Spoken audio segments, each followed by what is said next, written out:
नुकसान की स्थिति में मुआवजे का आश्वासन जरूर मिल रहा है, लेकिन इससे पहले जो आपदाएं आई उसमें भी मुआवजे का आश्वासन मिलता रहा, लेकिन क्या मुआवजा उन तक पहुंचा, ये अभी भी सवाल है। बहुत सारे किसान इसको लेकर अर्जियां भी देते रहे हैं, लेकिन वो अर्जियां शायद यूं ही पड़ी रहती हैं। इन तमाम सवालों का जवाब लेने की कोशिश करेंगे। हमारे साथ विशेष पैनल चर्चा के लिए जुड़ गया है शिवनाथ पटेरिया जी, हमारे साथ वरिष्ठ पत्रकार जुड़ गए हैं, साथ ही प्रकाश मीरचंदानी साहब, बीजेपी प्रवक्ता डॉक्टर अमीनुल खान सूरी साहब, कांग्रेस प्रवक्ता, और राहुल राज किसान नेता हैं, राष्ट्रीय किसान मजदूर संगठन के प्रदेश अध्यक्ष भी हैं।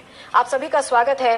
चर्चा की शुरुआत राहुल राज जी से ही करना चाहेंगे। राहुल राज जी, अभी जो हालात हैं किसानों के लिए, उनकी सब्जियां बिक नहीं पाई हैं, गेहूं बेचने के लिए दमोह की तस्वीरें आज हमने दिखाई हैं न्यूज स्टेट पर, कितनी लंबी कतारों में 6 दिनों से खड़े हुए हैं। इस तरह के हालातों में टिड्डी दल का अब आतंक देखने को मिल रहा है, चौतरफा किसान घिरा हुआ है। आपसे बेहतर कौन समझेगा, जरा उनकी व्यथा बताएं। देखिए, मध्य प्रदेश में तो किसानों का बुरा हाल पिछले वर्ष ही चल रहा है मैडम। हमें ना अतिवृष्टि का मुआवजा मिला है, ना ही गेहूं का बोनस, ना भावंतर की सोयाबीन की राशि जो पिछली कांग्रेस गवर्नमेंट नहीं दे पाई। कर्ज माफी के जो सर्टिफिकेट बढ़ते थे उनको आज अमान्य कर दिया गया है। हम तब भी कहते थे कि उनको बैंक नहीं मान रहा है, बैठे बिठाए किसान डिफॉल्टर हो गया। इसके बाद यहाँ सरकार पलट गई। रबी का जो उपार्जन होना था उसमें गेहूं खरीदी में लंबी लंबी लाइनें आप खुद अपने न्यूज चैनल पर दिखा रहे हैं। बारदाने की बहुत कमी है मध्य प्रदेश में। बारदाने की कमी और ढुलाई प्रॉपर न होने के चलते 7-7 दिन 8-8 दिन, इस वक्त जहां मैं अपने गृहनगर राघोगढ़ में बैठा हूँ, 8 दिन से किसान अपनी नंबर का इंतजार कर रहे हैं मैडम, भूखे प्यासे, क्योंकि ट्रॉली छोड़ के तो जा नहीं सकते हैं। और ऐसे में टिड्डी दल का जो मालवा अंचल में राहत हुआ है, उससे जो हरी मूंग की फसल, जो तीसरी फसल किसान लेता है, उसको बहुत सारा नुकसान हुआ है।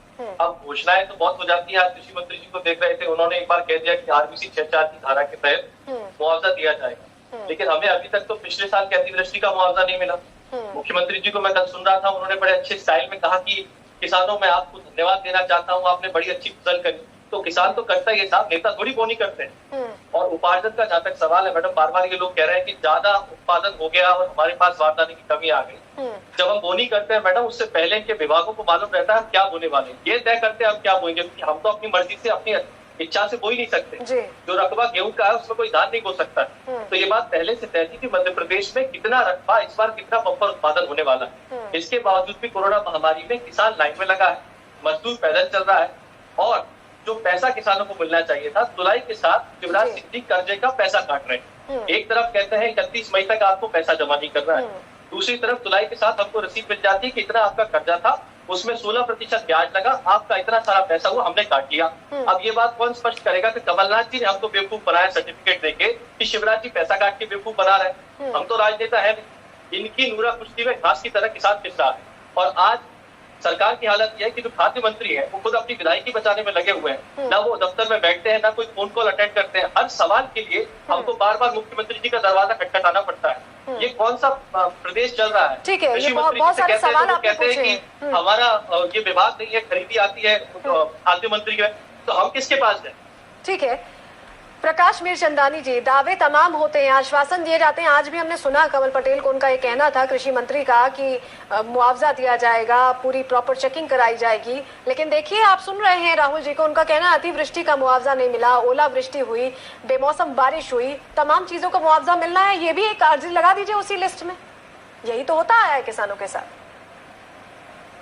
देखिए सलोनी जी, नहीं, देखिए सलोनी जी, हमारे अन्नदाता हैं किसान, और उनके साथ किसी भी तरीके का कोई गलत व्यवहार नहीं हो सकता, ना होने वाला है।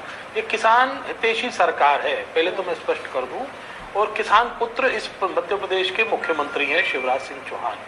जितने संवेदनशील वो किसानों के प्रति हैं, मुझे लगता है कि पूरे विश्व में अगर आप ढूंढेंगे तो इतना संवेदनशील। सर, तारीफ करने के बजाय जरा बता दीजिए करने क्या वाले हैं। जितने भी फैसले हो सकते हैं इस मध्य प्रदेश शासन में, नहीं, देखिए सुन लीजिए, मध्य प्रदेश शासन में जितने भी फैसले किसान हित में हो सकते हैं वो सारे लिए गए हैं।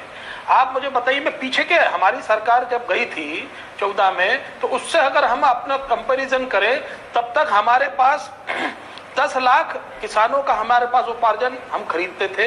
इस बार बढ़ के वो 15 लाख किसानों का उपार्जन हमने खरीदा है। पिछली बार हमारे पापास 68 अब क्या करेंगे? टिड्डी दल का भी हमला हो चुका है। नहीं, आप पिछला छोड़ दीजिए, अभी बताइए आगे क्या करेंगे। पिछला तो देख ही रहे हैं हम। देखिए, मेरे कहने की, आप मुझे बताइए सलोनी जी, आप इसका इसका टिड्डी दल का सरकार क्या बहुत कर कम पाएगी असर इसमें? हमारे मध्य सरकार प्रदेश में इसमें क्या पड़ने कर वाला है। पाएगी जिस सर? तरीके से हमने दरअसल किसानों ये को जानना जागरूक चाहते हैं, किया है, किसान खुद से देखिए कर रहे हैं सरकार कोशिश। तो चिंता ही कर रही है।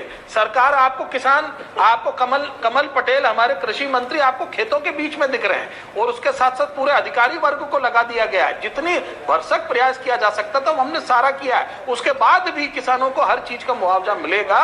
और मैं आपको बता दूं कि बीमा का पैसा भी हमने किसानों के खातों में डाल दिया, जो अभी तक कमलनाथ सरकार ने तो जमा ही नहीं किया था। उसकी जो बीमा कंपनी को जो किस्त जमा करनी थी वो जमा ही नहीं किया बात आई था, कहीं ना हो हमने तो वो जाए, जमा बात आई कहीं ना हो जाए, जैसे हमेशा सीधा होती सीधा है। पैसा उनके खाते में डाल दिया। तो आप ये समझ लीजिए देखिए, किसान मैं बीच में आपके पास ये आ रही है और आखिरी अच्छा बात करने से जा रही कर है। देता हूँ। जो हमारे खातों में डालने की बात कर रहे हैं बीमा की, वो बीमा 2018-19 का है मैडम, आज से 2 साल पहले का है जी। अन्याय देखिए, एक छोटी सी गाड़ी का इंश्योरेंस कोई कराता है, टूट जाए तो पूरा उसमें जीरो डेप में ले लेते हैं। यहाँ किसानों का 2 साल पुराना बीमा आज मिल रहा है, जिसके लिए कांग्रेस ने बीजेपी को दोषी ठहराया कि पैसा जमा नहीं किया और इनके आने के बाद विधेयक ठहराया। मैं पूछना चाहता हूँ, पिछले साल इतनी बड़ी भारी वर्षा हुई थी, उसका बीमा कहाँ है? फसल बीमा अपने आप में बहुत बड़ा घोटाला है मैडम, जिसमें किसान को कोई फायदा नहीं होता, फायदा व्यापारियों को होता है। राज्य सरकार ने लगभग 30,000 करोड़ रुपया बीमा कंपनी के खाते में डाला और किसान को 22,000 करोड़ रुपया मिला। ये कौन सा कैलकुलेशन मैथमेटिक्स का है बताइए? किसान जो प्रीमियम दिया जाता है, राज्य सरकार प्रीमियम देती है, पैसा मिलेगा, आप टेंशन मत लीजिए। कंटन गोपाल देखिए इंस्टेंट बड़ा कुछ नहीं डिले होता इंसाफ है। है। आपसे आपकी बात चंदानी साहब, बड़ा डिले आप लोगों का एक्शन प्लान रहता है। 19-20 का ठीक है। मिलेगा आपको।